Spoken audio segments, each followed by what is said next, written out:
5월은 가정의 달입니다. 남자는 하나님을 위해서 창조되었고 여자는 남자를 위해서 창조되었다라고 성경 우리에게 말해주고 있습니다.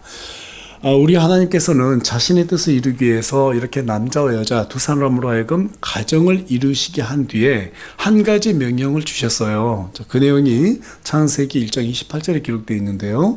하나님께서 그들에게 복을 주시고 하나님께서 그들에게 이르시되 다산하고 번성하여 땅을 가득 채우라. 땅을 정복하라. 또 바다의 물고기와 공중의 날짐승과 땅 위에서 움직이는 모든 생물을 지배하라 하시니라. 우리 하나님께서 사람을 창조하시고 가정을 이룰 때 복을 주셨다고 말씀하고 계세요. 자, 그 복이 무엇인가 하면 다산하고 번성하고 땅을 채우고 정복하게 하는 그러한 복이었어요. 인류의 복은 어디에서부터 시작됐다라는 거예요? 가정에서부터 시작됐다라는 것이겠죠. 그 복을 명령하신 목적은 이 땅을 하나님의 백성들로 가득 채우고 하나님께서 친히 통치하시는 하늘의 왕국을 세우는 데 있습니다. 그러나 그 계획이 인간의 죄로 인해서 무산되고 말았어요.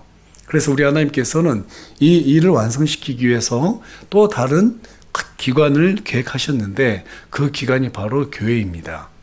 하나님께서는 가정을 세우기 위해서 잠든 아담의 갈빗대로 이브를 창조하신 것처럼 교회는 십자가에 매달려 창에 찔리신 우리 주 예수 그리스도의 옆구리에서 탄생하게 만드셨어요. 이 일을 통해서 하나님께서는 그리스도의 피로 모든 사람이 죄로부터 벗어나 새롭게 태어날 수 있는 길을 마련해 주셨기 때문에 사실상 교회는 그리스도의 피로 연합된 하나님의 가정이라고 할 수 있습니다. 영적인 가정이에요. 그래서 저와 여러분이 서로 뭐라고 불러요? 형제, 자매라고 부르게 되는 것입니다.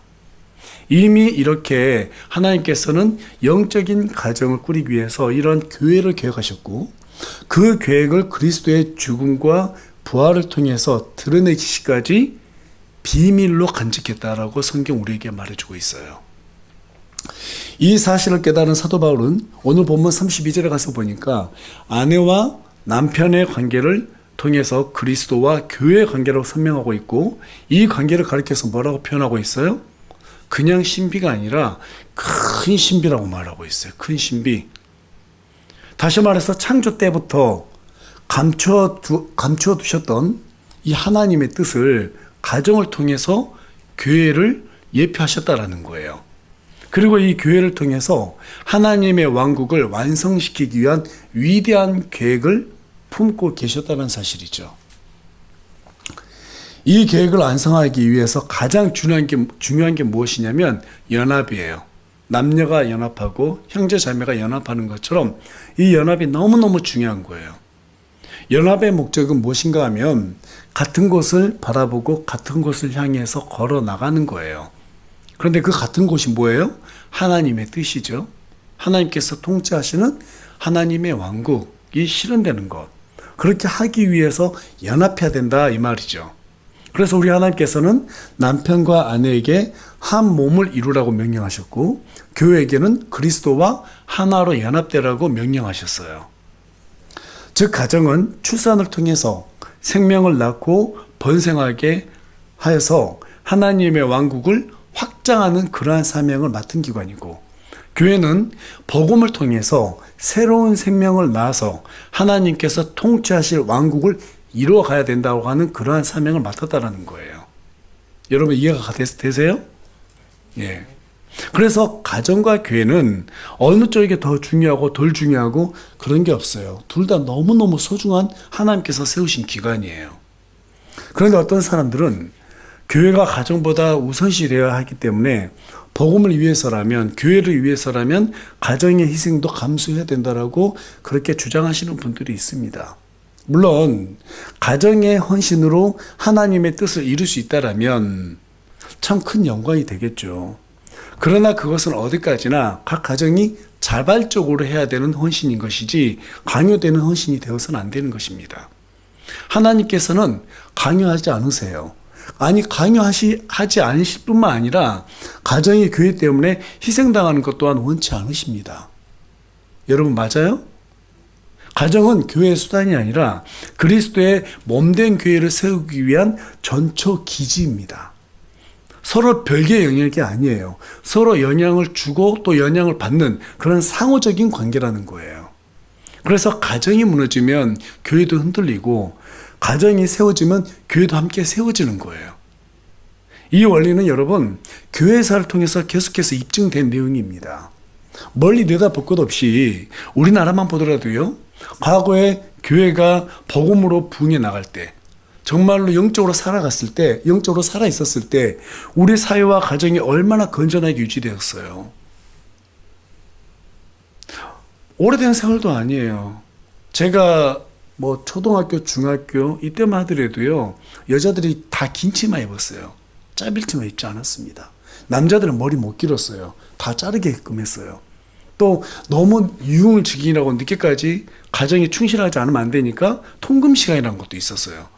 물론 그게 뭐 다 좋다는 것은 아니지만 저는 참 이게 아이러니합니다.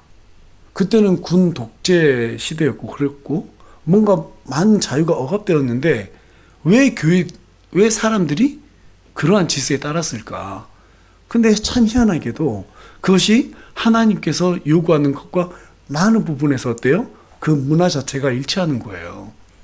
오히려 정부는 군 독재고 자유를 억압하는 그런 거였지만 희한하게도 사회 문화는 하나님께서 원하는 질서로 따라갔더라는 거예요. 그때 교회가 살아있었어요. 교회가 살아있었어요. 하나님께서 이 교회를 부흥시키시면 비록 정부가 정말로 자유를 억압하고 말이 안 되는 그런 어떤 시대였다 하더라도 하나님의 질서 안에서 사람들이 오히려 건전해지고 거룩함을 추구하게 되더라는 거죠. 그때 뭐 바람 피웠다, 이혼됐다, 뭐 이런 여러 가지. 여러분 그때 한번 생각해 보세요. 가수들 중에서 누가 뭐 바람을 피웠다 그러면 가수 못했어요. 맞죠? 예. 연예인 생각 못했어요. 그런데 오늘날하고 그때하고 좀 비교 한번 해보세요. 그런 모든 기준이 다 무너져 버렸어요. 다 무너져 버렸어요. 언젠가부터 교회가 병들기 시작하면서 가정들도 무너지기 시작했습니다. 이혼율과 결혼을 하지 않겠다라고 하는 비혼주의자들의 비율이 날로 증가하고 있습니다. 페미니즘이 날로 증가하고 있어요. 그 결과 교회의 질서마저도 무너지는 악순환이 거듭되고 있습니다. 이 악순환을 끊어내는 유일한 방법은 말씀으로 가정과 교회가 건강하게 다시 세워지는 것밖에 없어요. 그래서 오늘은 저와 여러분이 건강한 가정, 건강한 교회라는 주제를 가지고 함께 말씀 나누기를 원합니다. 오늘 말씀 나눌 때 우리 교회의 모든 가정이 그리스도의 몸된 교회를 세우는 전처 기주로 쓰임받는 귀한 은혜의 시간이 되기를 간절히 소망합니다. 하나님께서는 아담과 이브를 통해서 건강한 가정이 될 수 있는 비결을 주셨습니다. 자, 그 구절이 창세기 2장 24절인데요. 우리 다 같이 한 목소리 읽겠습니다. 시작. 남자가 자기 아버지와 어머니를 떠나 자기 아내와 연합하여 그들이 한 육체가 될지니라. 우리 하나님께서 아담과 이브를 불러가지고 결혼해라 하면서 주례사로 준 내용이에요. 저도 이제 주례 맡을 때 이 구절을 많이 사용하는데요. 건강한 가정을 이루기 위한 비결이 이 안에 다 들어가 있거든요. 그 첫 번째 조건이 뭐예요? 남자가 성인이 되면 부모를 떠나야 한다는 거예요. 더 이상 부모로부터 경제적으로, 정서적으로 의존해서는 안 된다는 거예요. 이제는 독립적으로 생활할 수 있는 그런 기반을 만들어야 된다는 사실입니다. 건강한 가정을 이루기 위한 두 번째 조건은 남편이 아내와 연합해야 된다는 거예요. 연합한다는 것은 같은 뜻, 같은 마음을 품어야 한다 이 말이에요. 그리스도의 마음을 함께 품어야 된다 이 말입니다. 그래서 고린도후서 6장 14절은 믿지 않는 자들과 함께 멍에를 매지 말라고 하고 있죠. 다시 말해서 아직 결혼하지 않는 남녀들은 믿지 않는 사람들과 결혼하지 말라 이 말이에요. 건강한 가정을 이루기 위한 세 번째 조건은 한 육체가 되어야 된다는 것입니다. 한 육체가 되라고 하는 이 명령은 무엇이냐면 여러분 몸이 하나예요. 그러면 눈도 하나고 손과 발도 하나가 되겠죠. 그러니까 같은 것을 바라보고 같은 일을 위해서 순종해라 이 말이에요. 같은 곳을 향해서 달려가라 이 말이에요. 그 같은 곳이 어딜까요? 하나님의 뜻이 있는 곳이겠죠. 다시 말해서 하나님의 일을 위해서 한마음 한뜻이 되어서 일을 해라 이 말입니다. 그래서 교회 사역은 부부가 함께 하는 것이 가장 이상적이에요. 그러자면 부부가 영적으로 함께 성장해야 돼요. 어떤 사람은 이만큼 성장했는데 어떤 사람은 아직도 초신자다. 그러면 교회를 할 수가 없어요. 영적인 성숙도의 차이가 있으면 하나님 일을 해나갈 수 없습니다. 그래서 함께 성장해야 된다 이 말이에요. 이 조건들이 실제로 교회 내에서 이루어졌을 때 그 가정이 하나님께 쓰임받게 되고 교회도 건강하게 세워져 나갈 수 있다는 것입니다. 여러분 믿으세요? 그런데 하나님을 늦게 알게 된 가정 같은 경우에는 안 믿는 남편들도 있을 수 있고 안 믿는 아내들도 있을 수 있겠죠. 그런 가정은 당장 믿지 않은 남편과 아내를 하나님께 인도하는 것이 가장 급선무예요. 교회를 막 열심히 봉사하는 것보다 그것보다 더 우선시 되는 것은 믿지 않는 아내와 남편을 전도하는 거예요. 그런데 어떤 분들은 교회 가서 열심히 봉사하면서 충성하면 하나님께서 복 주실 거라면서 일 마치고 돌아온 남편에게 밥도 안 차려주고 교회에서 봉사만 주구장창하는 그런 아내들도 있습니다. 실제로 있어요. 저는 그런 분도 많이 봤어요. 그러면 사람들 옆에서 뭐라고 그래요? 믿음 좋다고.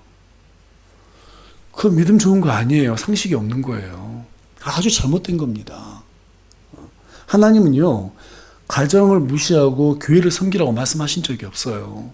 오히려 가정을 잘 세우는 사람이 교회도 잘 섬길 수 있다라고 말하고 있습니다. 그런데 이제 그런 분들 중에서는 핍박이라고도 말하죠. 남편이 저를 핍박해요. 그러면서 자기 믿음을 은근히 또 과시합니다. 또 옆에서는 지체들이 막 위로해 주죠. 이거 잘못된 교회예요. 저희 교회에서는 그런 사람이 있으면 안 돼요. 예. 저는 항상 누군가 와서 저한테 말한다면 교회 일보다는 남편에게 먼저 신경 써라. 아내에게 먼저 신경 써라. 이렇게 말합니다. 그게 맞는 거거든요. 여러분, 그것은 핍박이 아니고 당연한 겁니다. 당연한 거.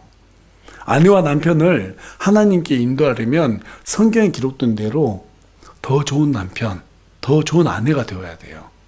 그러자면 먼저 남자들이 느끼는 사랑의 언어와 여자들이 느끼는 사랑의 언어를 좀 알고 있어야 됩니다.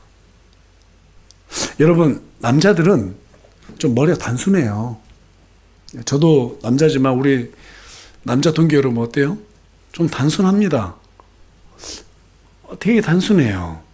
어떨 때 진짜 단순해지냐면요, 자기 인정해주는 여자를 너무너무 사랑하게 돼 있어요. 네. 그래서 아내들은 더 정숙한 행동으로 남편에게 복종해야 됩니다. 그래야 남편을 교회로 인도할 수도 있고 또 실제로 한 부부라 하더라도 아내들이 남편 말을 따라주는 거예요. 이 말은 제가 한 말이 아니에요. 성경에 기록된 말입니다. 뭐 정말 그런 말이 있다고요? 의심하시는 분들이 있는 것 같은데 우리 다 같이 베드로전서 3장 1절과 2절 말씀 한 목소리 읽겠습니다. 시작. 아내들아 이와 같이 너희도 너희 남편에게 복종하라. 이것은 누구 말씀에 순종하지 아니하여도 그들 또한 말없이 아나의 행실을 통해 얻으려 함이니 두려움에 동반된 너희의 정숙한 행실을 그들이 눈여겨보느니라. 눈여겨본다고 말하고 있죠. 그들이 누구예요? 남편들인 거예요. 안 믿는 남편들인 거예요. 실제로 이 안 믿는 남편들은 아내들이 자기 의견에 순종하면 자기를 존중하는 것으로 알고 뭐든지 다 해줘요. 맞아, 안 맞아요? 예. 남자들은요, 일단 자기 말 잘 듣는 사람 제일 좋아합니다. 예. 저도 그 중에 한 사람이에요. 무지 저도 그 부분이 단순해요. 예. 저도 제 아내가 말 잘 들을 때 제일 좋더라고요. 뭐 딴 거 있겠어요? 그래서 여러분, 아내들이 좀 지혜로워야 돼요. 아직 안 믿는 남편이 있다 그러면 말 잘 들어주는 거예요. 존중해 주는 거예요. 그러고 난 다음에 교회 가자 그러면 따라온다니까요. 왜 전도가 안 되냐면 남편한테 막 바가지 긋고 이 화상아 돈 벌어와라 그러면서 바가지 막 긁고 무슨 말만 하면 네가 이러니까 내가 이러지 꼭 탓하고 그러면 평생 남편 전도 못해요. 그래서 성경이 아내들에게 뭐라고 말하고 있어요? 우리 다 같이 골로새서 3장 18절 말씀하고요. 에베소서 5장 22절 말씀이 있는데 이 두 개 구절 제가 PPT 띄워놨으니까 한 목소리 읽어봅니다. 시작. 아내들아 너희 남편에게 복종하라. 그것이 주 안에서 합당하니라. 계속해서 에베소서 5장 22절 읽겠습니다. 아내들아 너희 남편에게 복종하기를 주께 하듯 하라. 예. 어떻게 자매님들이 크게 읽어야 되는데 형제님들이 더 크게 읽고 있어요. 복종해! 지금 이 말인 것 같은데. 지금 보세요. 아내들아, 너희 남편에게 복종하라. 이렇게 말하고 있어요. 누구 남편이라고요? 너희 남편. 다른 남편한테 복종하면 안 돼요. 남편 말을 안 들으면서 목사 말만 잘 들으면 안 돼요. 이게 문제가 되는 거예요.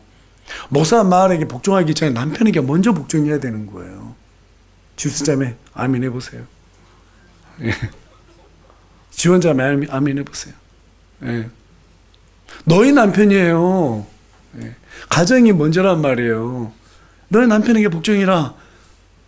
근데 그냥 목사님한테만 복종한 남편은 그냥 무시해요. 남편 밥 안 차리고 목사님 반찬 해서 갖다 줘요. 이런 사람 참 많은데요. 정말 잘못된 거예요. 정말 잘못된 거예요. 아내들아 너희 남편에게 복종하라. 그것이 주 안에서 합당하니라. 또 말합니다. 아내들아 너희 남편에게 복종하기를 누구에게 하듯이 하라고요? 죽게 하듯 하라는 거예요. 죽게 하듯 하라. 우리 예수님께 하라는 거예요. 그래서 사라가 자기 남편 아브라함한테 뭐라고 말했어요? 주여라고 말했단 말이에요. 자기를 갖다 누이라고 속였던 남편에게 뭐가 이쁘다고 쭉 그러겠어요. 응?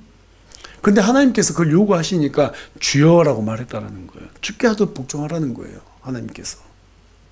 그렇게 했을 때 남편들이 아내들 말을 잘 따라주는 거예요. 나중에는요, 거의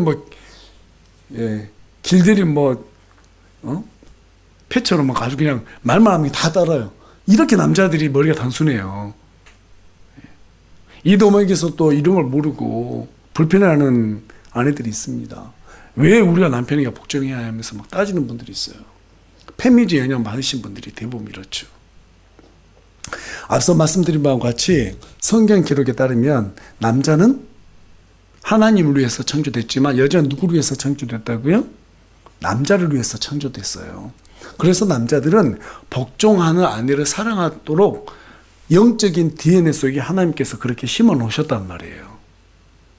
따라서 지혜로운 여자는 남편에게 복종하는 척 하는 것이 아니라 진심으로 남편의 권위를 존중하고 복종해야 자기 남편을 하나님께 인도할 수 있고 또 하나님의 영광을 위해서 교회를 잘 섬길 수 있게 되는 거예요. 우리 자매님들 믿습니까? 네. 또 이렇게 말하니까 말귀가 어두운 분들은 남편에게 복종하라고 했으니까 교회 가지 마라 하면 안 가야 되는 거다. 이렇게 또 주장하시는 분들이 있는데 무조건 순종하라는 게 아니에요. 남편보다 더 높으신 분은 하나님이세요. 맞아요? 예. 예배 드리는 것은 누구의 말을 들을 게 아니에요. 그거는 인간이 지음받은 창조 이유이기 때문에 그것보다 더 높은 요구는 없습니다. 심지어 남편이라도 그렇게 가지 말라고 할 명분이 없어요. 그 말을 따를 이유가 없다 이 말이에요. 남편에게 복종하라는 것은 남편에게 세워진 하나님께서 부여해 주신 그 권위를 존중하라는 의미입니다. 교회를 잘 다니면서 남편을 존중하면 이상하다? 아내가 그전하고 많이 달라졌네? 교회 다니더니 나를 더 존중하네?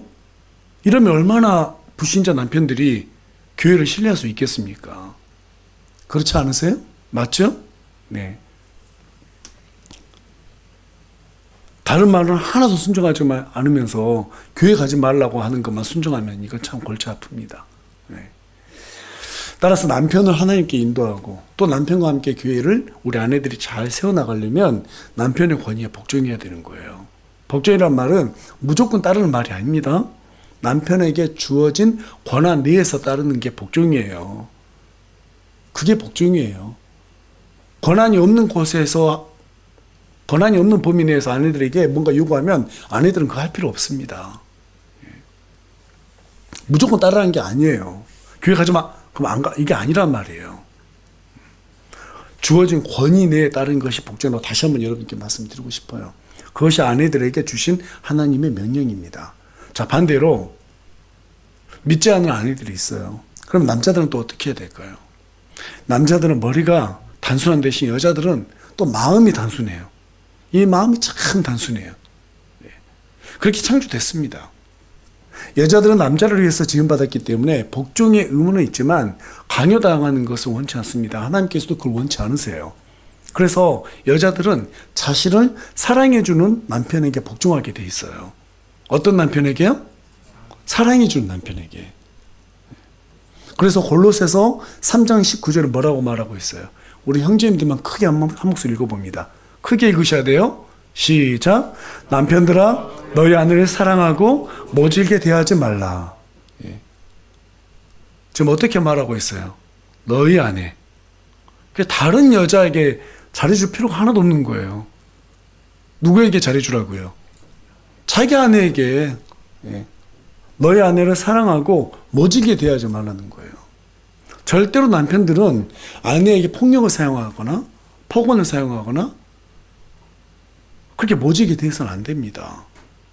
왜 그렇게 하지 말라고 하느냐면 베드로전서 3장 7절에 가서 보면 아내를 남편들이 존중하고 사랑했을 때 남편들의 기도가 방해를 받지 않기 때문에 그러는 거예요. 남편들은 정말 교회를 세우기 위해서 기도를 많이 해야 됩니다.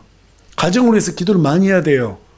왜 그래요? 많은 책임을 부여받았으니까. 그 모든 책임을 하나님께 기도를 통해서 해결해야 된단 말이에요. 그런데 아내를 모지게 대하고 아내를 존중하지 않고 무시하고 그러면 하나님께서 네 기도 안 듣겠다는 거예요. 먼저 집에 가서 네 아내를 존중하고 네 아내 사랑해. 그래야 내가 너 기도 들을 거야. 지금 이 얘기하고 계시는 거예요. 그러니까 집에 가서 아내들하고 막 싸우고 아내 무시하고 함부로 대하면서 교회 와서 거룩한 척 하지 말라는 거예요. 그걸 연기하는 거예요. 그런 사람들 얼마나 많은지 모릅니다. 하나님께서 그런 사람의 기도 안 듣겠다는 거예요. 지금 여러분 하나님께서 뭐라고 말씀하셨어요? 연합해서 한 육체가 되라고 그랬잖아요. 그렇죠? 근데 아내하고 지금 하나가 안 돼 있는데 무슨 기도를 들으시겠어요? 하나님께서 함께 뭔가 사역을 하려 해도 지금 아내가 교회 와가지고 같이 교회 다니는데 맨날 무시해. 모지게 돼. 그러면서 교회 일하자. 그럼 여러분 이게 지금 하나님 일이 되겠어요? 안 되겠어요? 저는 그런 가정들 참 많이 봤어요. 교회에서는 폭력적이고 폭언 일삼고 아내를 무시해도 정도껏이지 그 이상의 무시를 해요. 그러면서 교회 와서는 거룩하게 찬양하고 옆에 아내하고 손잡고 있고 역겹습니다. 그 역겨운 사람에게 우리 하나님께서 기도를 들어주시겠어요? 그 사람을 여러분 기도를 들어주시면 그런 잘못된 가정을 하나님께서 세워주게끔 교회에다가 세워주게끔 해주는 결과를 초래하는데 하나님께서 그 기도를 들어주시면 되겠어요? 안 되겠어요?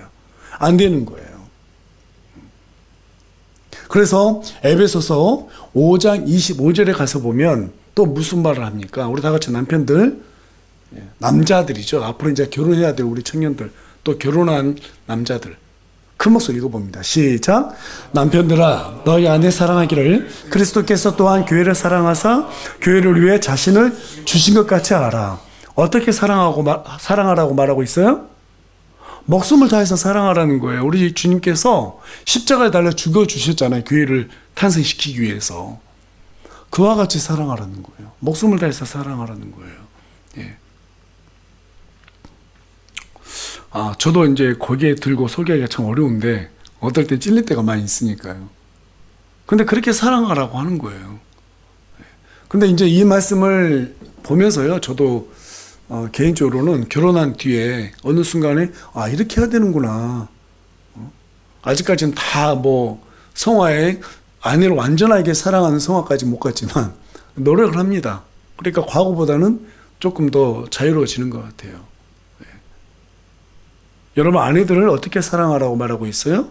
목숨을 다해서 사랑해라. 이렇게 말하고 있습니다.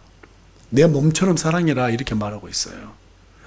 아내를 목숨처럼 정말 존중하고 사랑할 때 불신자 아내를 포함해서 그 다음에 믿음이 아직 부족한 내 아내들을 하나님께 어떻게 해요? 인도할 수 있다라는 거예요. 그러니까 아내들이 영적으로 성숙하지 못하고 있다. 아내들이 하나님을 아직 믿지 않고 있다. 다 남자들의 사랑이 부족하기 때문인 거예요. 아멘이십니까? 예.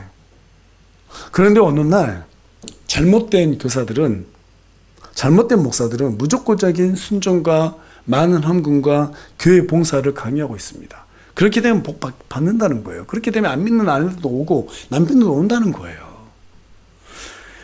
여러분 속지 마십시오. 그런 말에 속으면 가정이 교회의 수단이 되고 말아요. 그렇게 되면 가정 무너집니다. 저는 그런 가정 치고 잘 세워진 가정 본 적이 없어요.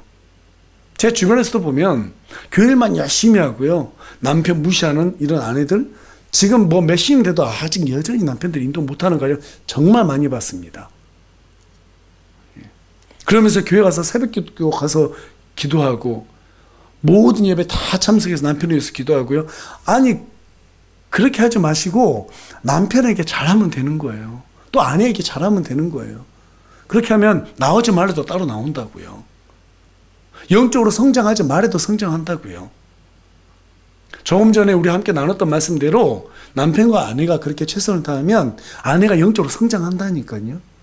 남편들이 영적으로 성장한다니까요. 여러분 믿으세요? 이게 하나님께서 우리에게 말씀해 주신 영적인 원리예요. 그런데 뭐 무조건 목사에게 잘하고, 무조건 뭐 헌금 많이 하고, 기도 많이 하고, 무조건 뭐 교회 봉사 많이 하면 복 받는다? 여러분 그런 교회가 있다면 당장 떠나셔야 돼요. 그건 잘못된 교회예요. 그건 정말 가정들을 갖다가 도구로 삼으려고 하는 정말 잘못된 교회입니다. 복된 가정은 앞서 말씀드린 바와 같이 두 부부가 말씀에 따라서 한 마음과 한 뜻으로 주 하나님의 뜻을 섬기는 거예요. 여러분 믿으세요? 그렇다면 하나님이 원하는 가정은 정말 어떤 가정일까? 첫 번째는요, 출산이 있습니다. 뭐 있다고요?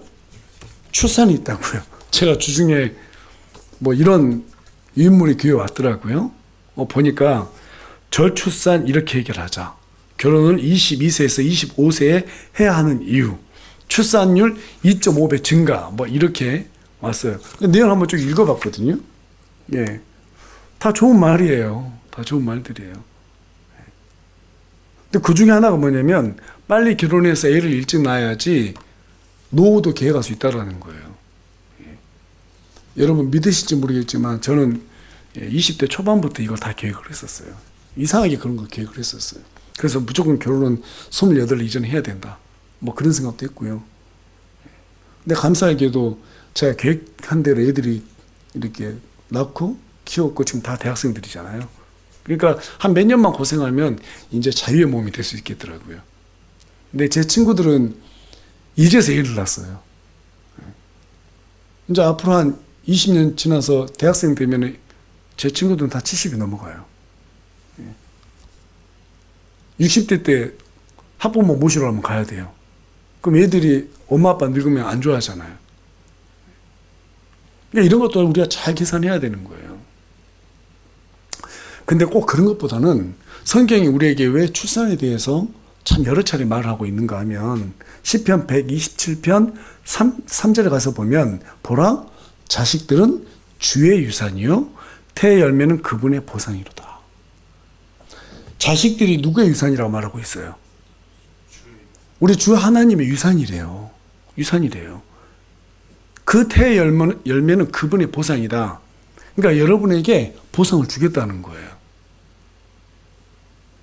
여러분, 자녀는요, 하나님께서 우리에게 주신 선물이라는 그런 의미입니다. 보상을 준다는 것은. 즉, 자녀는 선물이지 짐이 아니라는 거예요. 그런데 요즘 먹고 살기 힘들다면서 출산을 미루는 사람들 참 많습니다. 애를 안 낳겠다고 하는 사람들도 많아요. 그 결혼해서 애 안 낳겠다 하는 사람 요즘 뭐라고 그래요? 딩크족이라고 그러더라고요. 예. 이런 사람들이 지금 되게 많이 늘고 있는데요. 실제로 최근에 20, 30대를 대상으로 해서 설문조사를 해보니까 3명 중에 1명이 자녀를 낳지 않겠다라는 거예요. 왜 안 낳냐 그랬더니 뭐 여러 가지 이유가 있어요. 그 중에서 가장 큰 이유가 경제적으로 어렵다라는 거예요. 정말 그럴까요? 우리나라 베이비 부모 시대의 사람들이 언제예요? 6.25 사변 끝나고 난 다음에 애를 가장 많이 낳았잖아요. 제일 어려운 때 애를 제일 많이 낳았잖아요. 그렇죠? 그분들은 먹고 살기 힘들었는데 어떻게 애를 낳았을까요? 다 핑계입니다. 오늘날 사회가 되게 풍요로워지면서요, 즐길 게 너무 많아요. 그러니까 결혼해서 돈 벌면은 꽤 되거든요. 두 사람이 벌면 즐겨 살아야 되는 거예요. 그게 행복이라 생각하는 거예요. 애를 낳으면 그 행복을 양보해야 된다 생각하니까 애를 안 낳으려고 하는 거예요. 즐겨야 되니까. 그런데요, 참 희한한 것은 이 기독교를 핍박하는 이슬람은 다산 정책을 통해 가지고 지금 기하급수적으로 애들을 출산하고 있습니다. 여러분, 출산을 가로막는 것은 사탄의 전략이에요. 지금 분명히 말씀하시잖아요. 자녀는 주의 유산이라고요. 맞습니까? 예. 그래서 말라기 2장 15절은 믿음의 자녀를 생산하는 것이 곧 하나님을 따르는 세대를 구하는 아주 중요한 일이라고 말하고 있습니다. 따라서 세상 사람들처럼 이 땅에서 즐기기 위해서 결혼하지 않거나 출산을 미루거나 출산하지 않겠다 하는 것은 하나님의 뜻을 이 가정에게 준 의무를 정면으로 어때요? 회피하는 것이고 외면하는 거예요. 반대하는 거예요. 자, 계속해서 두 번째로 하나님께서 원하는 가정은 어떤 가정인가? 신명기 6장 7절 말씀으로 다 같이 한 목소리 읽겠습니다. 시작. 너는 그것들을 내 자녀들에게 부지런히 가르치며 내가 내 집에 앉을 때나 길을 걸을 때나 누울 때나 일어날 때나 그것들을 말할지니라. 날마다 주의 말씀으로 자녀들을 부지런히 가르쳐야 된다는 거예요. 주의 말씀으로. 애들을 태어나자마자 영어 가르치고 영어학원 보내고 그렇게 하지 말고 너무 애들을 어렸을 때부터 막 지식에 대한 스트레스 주는 것보다는 어렸을 때부터 이 말씀의 원리를 가르치는 게 제일 중요하다는 거예요. 왜? 말씀이 진리이고 이 진리의 말씀에 따라서 세상 모든 것이 운영되기 때문에 아이들에게 말씀을 가르치는 것이 어떻게 세상을 잘 살아낼 수 있는 것인지를 알려주는 제일 중요한 교육이라는 거예요. 그렇게 했을 때 자녀들이 어떤 유산을 물려받는가? 계속해서 우리 디모데후서 1장 5절 말씀 한 목소리 읽겠습니다. 시작. 내가 내 안에 있는 꾸밈 없는 믿음을 회상하는데 그것은 먼저 내 할머니 로이스와 내 어머니 유니게 안에 있었으며 내 안에도 그것이 있음을 내가 확신하노라. 사도 바울이 지금 디모데의 믿음에 대해서 얘기하고 있는 거예요. 이 디모데를 보니까 디모데가 너무너무 순종을 잘하고 겸손하고 하나님 안에서 자발적으로 하나님을 위해서 열심히 사는 거예요. 그래서 이 디모데의 영을 들여다보니까 디모데가 할머니와 어머니의 믿음을 그대로 신앙 유산을 물려받았다는 거예요. 그런데 그 믿음의 유산이 뭐라고 말하고 있어요? 꾸밈이 없는 믿음이라고 말하고 있는 거예요. 하나님 앞에서 너무나 정직한 거예요. 하나님을 위해서 모든 걸 갖다가 포장하지 않고 위선적이지 않고 오직 하나님의 영광을 위해서 살아가는 그러한 믿음을 가졌다라는 거예요. 그래서 사도 바울이 디모데를 가장 사랑한 거예요. 너무너무 사랑한 거예요. 남자 중에서는 디모데, 여자 중에서는 베베. 이 두 사람을 너무너무 사랑했다는 거예요. 그 자매 베베 같은 경우는 뭐라고 말해요? 우리의 자매 이렇게 표현하잖아요. 우리의 자매. 디모데한테는 꾸밈없는 너의 믿음. 그러니까 여러분, 이러한 꾸밈없는 믿음은요 그냥 생겨나지 않아요. 가정에서 아이들을 잘 양육하고 또 교회에서 하나님이라 할 수 있는 이런 양육을 받을 때 가정과 교회가 하나로 연합해서 이 자녀들을 키워낼 때 이러한 믿음을 갖는다는 거예요. 부모가 이선적이면 안 되는 거예요. 목회자가 이선적이면 안 되는 거예요. 정직한 믿음들을 가정의 부모와 목회자가 가지고 교회 지체들이 가지고 있었을 때 이런 꾸밈 없는 믿음의 열매가 교회 안에서 가정 안에서 나오는 거예요. 이 한 사람이 어떻습니까? 빌립보 교회를 개척을 하고, 그렇죠? 이 디모데를 통해서 에베소 교회가 건장하게 성장하잖아요. 마케도니아에 있는 교회들이 성장하게 되잖아요. 얼마나 중요한 열매예요. 그러니까 주의 유산이라고 말하고 있는 거예요. 이런 일을 해냈을 때 가정이 어때요? 건강한 가정이라고 하나님께서 말씀하시는 거예요. 건강한 가정.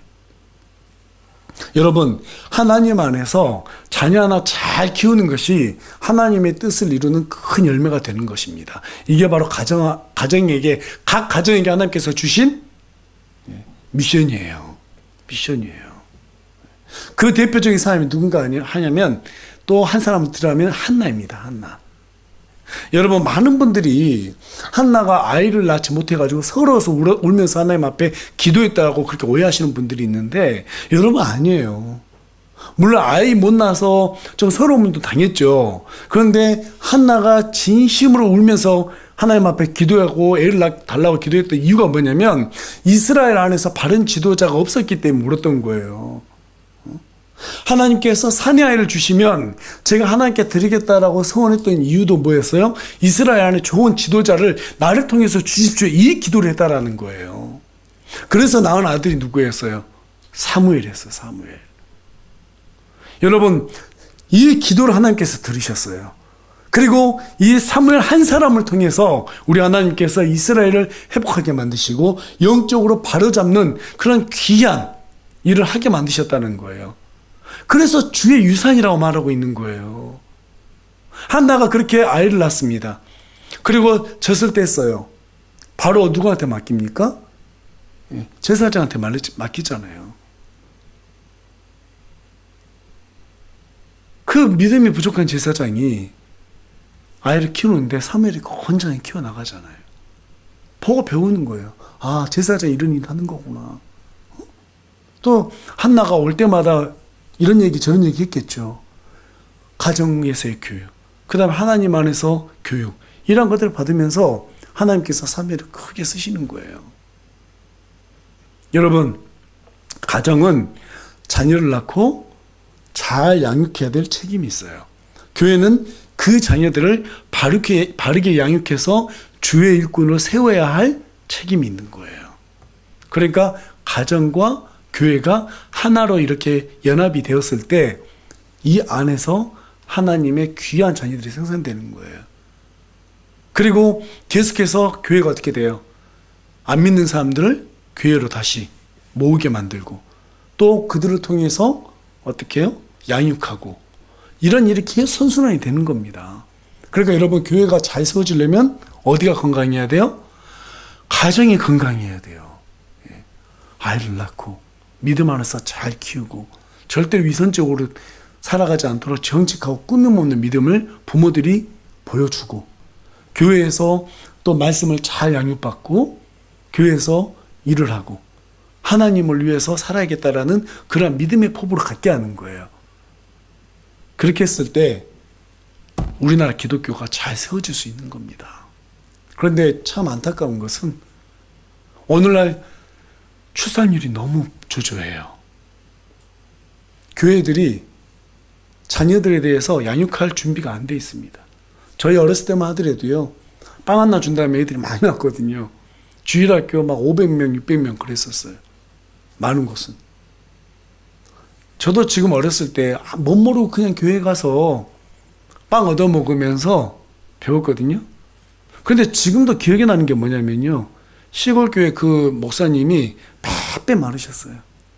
근데 그분의 눈은요, 정말로 어떤 사명이 사로잡힌 눈이었어요. 근데 제가 그분을 언제 마지막으로 봤냐면 초등학교 3학년 때였어요. 그 이후에는 못 봤어요, 한 번도. 근데 지금도 그분의 눈빛이 기억이 나는 거예요. 그 어린 마음에. 그리고 지금 성인이 돼서 보니까 정말 그 목사님이 진심이었구나. 정말 하나님 사랑했구나. 그 어린 마음에.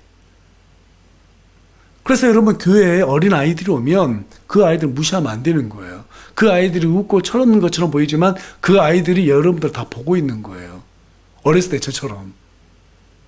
그리고 어렸을 때 그 교회 집사님들, 장로님들, 권사님들이 하나님 안에서 잘 또 이렇게 성장하신 분들이 계신단 말이에요. 초등학교 때, 중학교 때, 고등학교 때 그분들을 봤어요. 그리고 성인이 돼서 저도 모르게 그분들 따라하고 있는 거예요. 나도 저분들처럼 해야지. 지금도 참 기억나는 게 뭐냐면요, 교회에서 홍수가 났어요. 제 어렸을 때 홍수가 났어요. 중학생 때였는데 교회에 왔단 말이에요. 그날 제가 교회 온 게 아니라 교회에서 자고 있었던 것 같아요. 형들이랑 같이 올려서 놀다가. 아침에 일어나 보니까 홍수가 났어요.